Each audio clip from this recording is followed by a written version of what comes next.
Natalie Talluto with us here on the John Mendola Show. We're talking Mid-Valley track and field. Let's talk about that look on your face running those hurdles. It is a look of determination and laser focus. Talk about the reps, the years, how much time put into a lot of failures with the hurdles, I'm sure, and then you start getting some success and start building on that. Yeah, I mean, I started hurdling my freshman year, and at first I honestly had no idea what I was doing, but with the right form practice and the right, just consistency, I really got through it. And me just enjoying it so much and enjoying winning, I did everything I can to make myself the ideal hurdler. And from all the work I've put in off season, on season, with all different coaches, all different teammates, I've really became the hurler I want to be now. Great to hear your story, because so many kids try it in junior high, one or two get it and can learn how to do it, and then you as a ninth grader are like, okay, I'm gonna give this a shot. And now here you are in your junior year. Talk about, between the hundreds and the 300s and the difference in those, and building up the endurance, making sure you have enough sprint at the end. There's a lot to it. Yeah, there's definitely a huge difference. Not everyone thinks so, but I think 300 hurdles is way more of a mental thing. There's way bigger a mental aspect, because again, the 100 hurdles, as long as you're just doing the right things to warm up, then that muscle memory is going to kick in and you're going to do what you're supposed to all season. The 300 hurdles, you have to warm up your mind. Honestly, for me, days before. You have to be in the right mindset right when you're on the track, and it's such a long race, and you have to just sprint the entire way. You have to just know that you're going to give 100%, even if you stutter over some hurdles, like you're just going to get back up and keep going.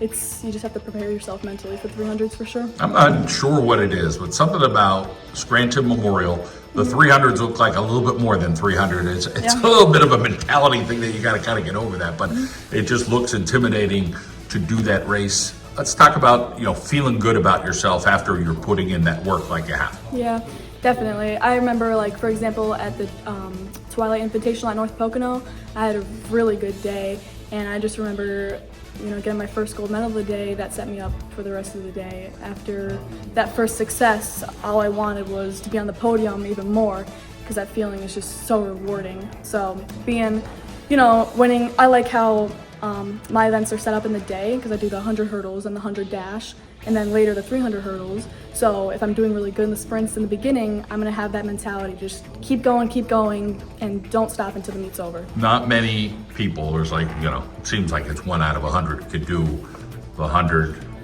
hurdles, the 100 dash. Right after each other. Yeah. Talk a little bit about, the mental toughness of that. Sometimes there's some physical in this, but some of it's in that mind, I'm sure. Yeah. I mean, I started doing that last year. My coach just wanted to see if my times would still be, as great as they were right after the hurdles. And so I tried that a few times last year, and it worked out.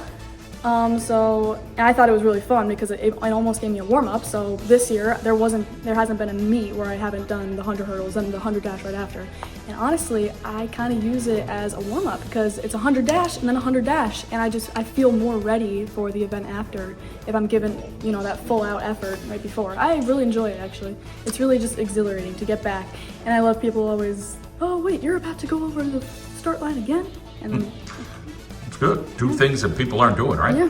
Let's talk a little bit about your teammates, whether it's guys, girls, getting along with them, looking up to them, working with each other, and then you maybe influencing some of the younger athletes too. Yeah, I mean, it was tough in the beginning of the season, knowing that, my 4x1, 4x4 teams, my best friends that I've been running with the last few years, the girls that were above me, my mentors, left me, they graduated, but I kind of came to realize that I had to fill their shoes and be the new leader.